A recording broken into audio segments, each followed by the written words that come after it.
Hey there, everybody. Seth Campbell here with the new Segue Says podcast. Doing a bit of traveling soon, so trying to again fill up the backlog a bit so that hopefully we can get this podcast back to a regular occurrence. This episode is going to be an interesting one because it combines one of the most dynamic acts in music with one of the most not quite as dynamic acts in music, which is not necessarily a knock, and I'll explain that a bit. Uh, the first song is a song called Losing It by Rush. It's one of their rather obscure songs, but beloved by fans for a number of reasons. And the second is Clocks by Coldplay, which is one of the most ubiquitous pieces and was one of the most requested, has been for a long time one of the most requested songs at piano bars and gigs and such. Uh, so, these songs you might think, okay, Rush and Coldplay, what do they have in common? Not much. But these two songs happen to work, and they're at fairly similar tempos, and they both are in a variation of E flat. Losing It is mostly in E flat minor, though it has a major section, and Clocks is in E flat major. I'm using my stereo MIDI pad piano sound here just because I think it works best for Losing It. But it also works well enough for Clocks. So, gonna go over the songs a little bit first. Losing It is off of the Rush album Signals, which had a couple of hits in The Analog Kid and of course Subdivisions. This is one of the lesser known tracks. It's one of the few tracks that someone beyond the core trio of Rush played on it. Ben Mink played electric violin, and they never played it live until their final tour, the R40 40th anniversary tour, which a couple shows had Ben Mink and a couple shows Jonathan Dinklage, another electric violin player, come on to perform this with them. And of course, since I don't play electric violin, I'm just going to have to make do with a piano. But it's one of the songs that even those who really aren't fans of Rush, particularly in the sense of Geddy Lee's vocals, might find enjoyable because it's probably the lowest range vocal he recorded in their entire career. And it's also one of the most moving songs that Rush ever recorded emotionally. I think it's up there with The Pass. And if you know that song, it's a very powerful one. But this is a song, as I said, Losing It is about the greatest fear that I think any of us have, but artists especially, and creators, is the fear of one day not being able to do what we love anymore. And it tells the story of a dancer who's physically aged too much for her craft, and a writer who's mentally aged too much for his craft. And it's beautiful, sad stories, combined still with the odd meter prog rock, and most of it is in 5/8. Essentially, it's verse, bridge, jam. So I'm just going to give you a verse. And we'll look at the bridge because that's an important part of the segue, but we'll look at that later.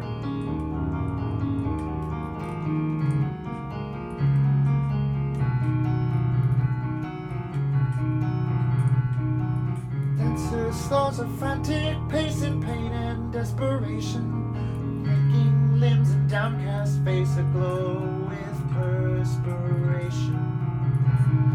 Stiff as wire, her lungs on fire with just the briefest pause, flooding through her memory, echoes of old applause.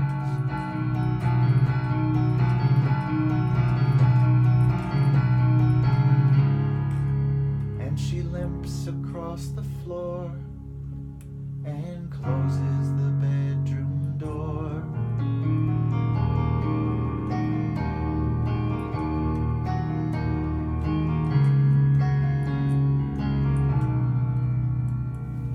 So as you can hear, it's uncharacteristic for Rush, and believe me, I love Rush, but it's uncharacteristic that they do a softer, very moving, touching piece of music. And I think that this is, as I said, up there with The Pass as their most emotional, moving songs. So we'll look more at that for the segue purposes in a minute, but Next, of course, is Clocks by Coldplay. And when I said that Coldplay, okay, one of the least dynamic acts, I didn't mean that in terms of talent. I meant that in terms of their songs. And this is something I mentioned before, because we've done Coldplay a couple times with Viva La Vida, and we also looked at Yellow. And again, this isn't a knock, it's just their characteristics, is they tend to start a song in one place dynamically and just kind of stay there. And it's not bad because when they play their songs, do the, little subtle variations in voicings or harmonies or something. And the only trouble I have is that when people cover them, they usually don't pick up on those subtleties, so it becomes kind of boring. And sometimes, and especially when you're a solo performer, it's hard to capture those subtleties, so I usually try to mix up the arrangement a little bit, and Clocks, I think, is the perfect example of that, and I'll get into that a little bit, and just as a tip for solo performers, but since it's less to do with the segue, I probably won't go into it all that much. The other problem with Clocks is that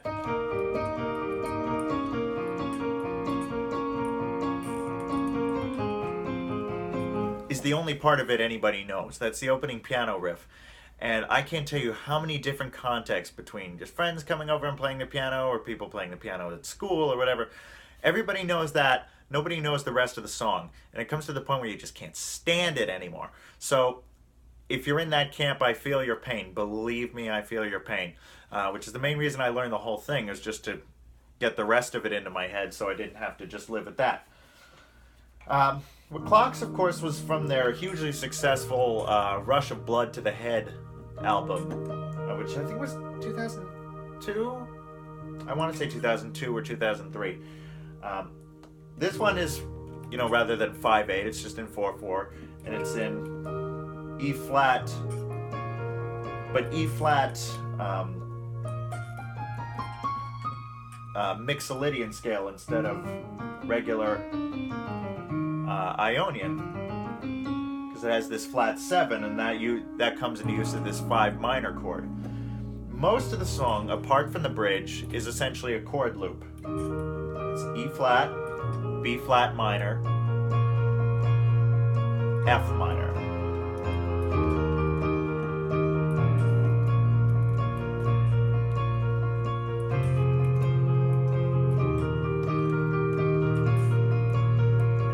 A verse chorus goes like this.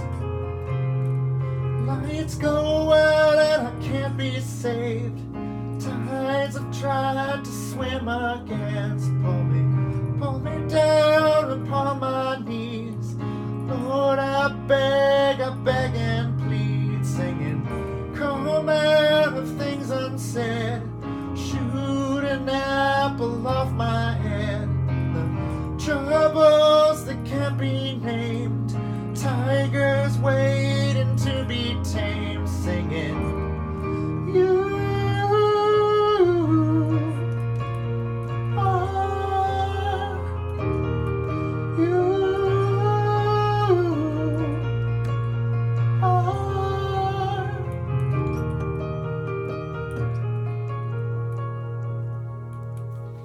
And you get a sense of how that goes.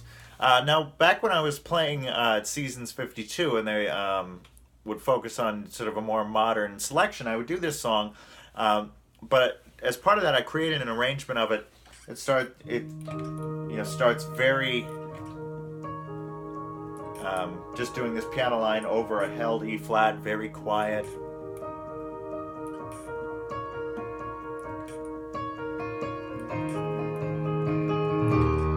And then after, it just build up.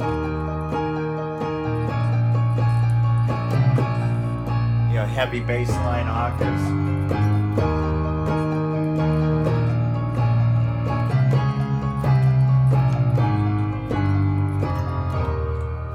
And then there'd be the last chorus. Home, home is where I wanted to go.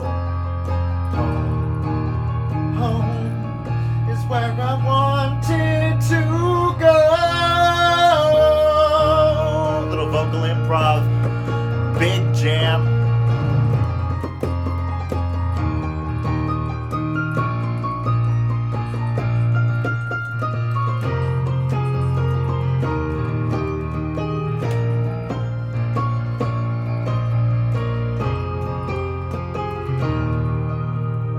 And then when I'm done with that, a little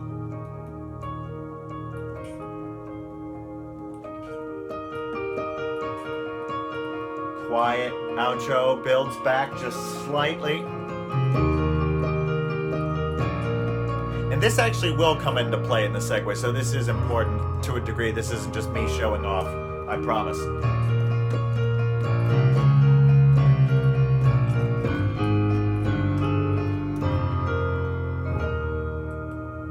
That's how I like to end it, as opposed to just the fade out. And I'm not actually sure how they end it live.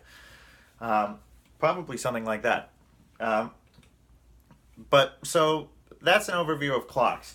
Now, at first you might be thinking, okay, you know, they're sort of similar. Okay, you've got the sort of arpeggio things going on in Losing It, and also in clocks, although they're functioning a little differently. And okay, tempo and the root note, but what's the real connection here? And I confess I would not have thought of doing this if not for the bridge of Losing It, which comes after the second verse, where it temporarily modulates to E flat major from E flat minor. So it comes on. He stares out the kitchen door, where the sun will rise no more. It's a verse about the writer.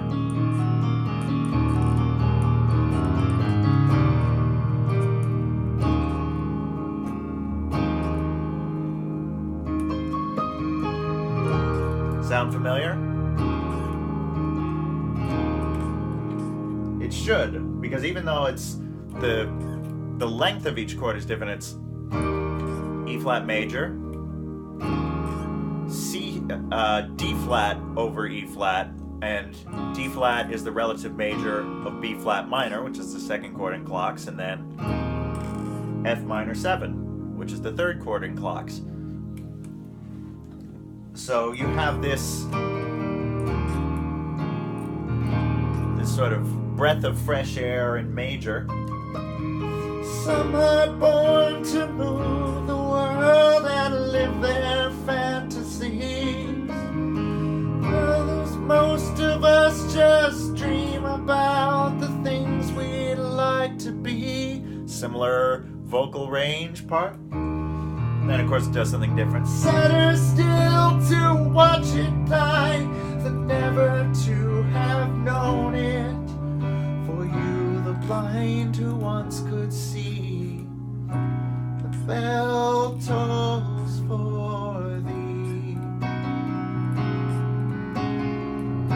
The bell tolls for. Then it's back to E flat minor. Now, how can we use this? My ear itches a little bit. Sorry about that.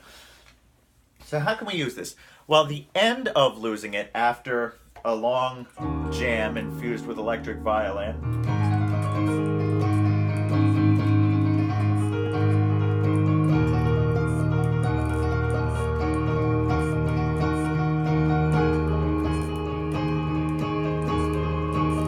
it's actually an 11/8? Yeah. This pattern here.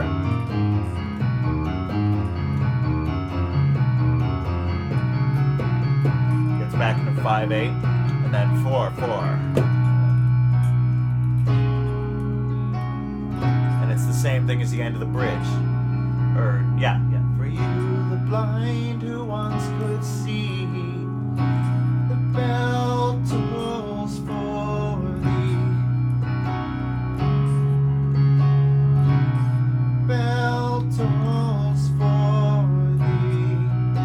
Now what I do here is, rather than just keep looping this, the live ending that they did just goes to this E flat power chord and ends there. Now, rather than just end on that, I throw in the little riff that leads to the bridge. And suddenly we're back in this major key.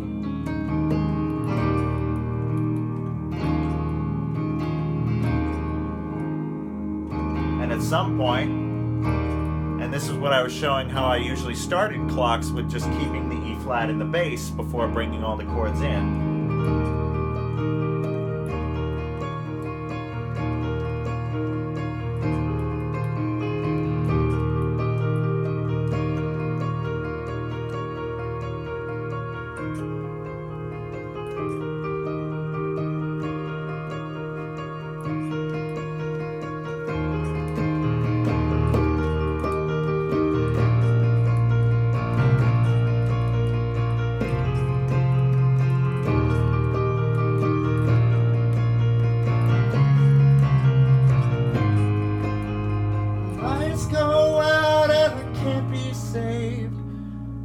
And there you go. So what seemed like a bit of a leap turns out to be a little smoother than you might expect. You just have to put the right parts in place.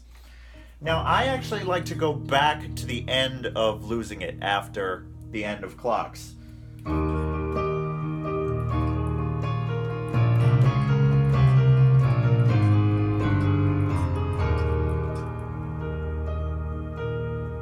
Hold on this E flat power chord, which is neither minor or major, it's just E flat and B flat, the 1 and the 5.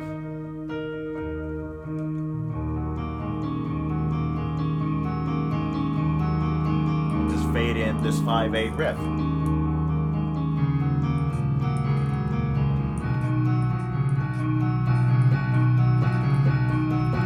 And just tack on the very end of Losing It one more time.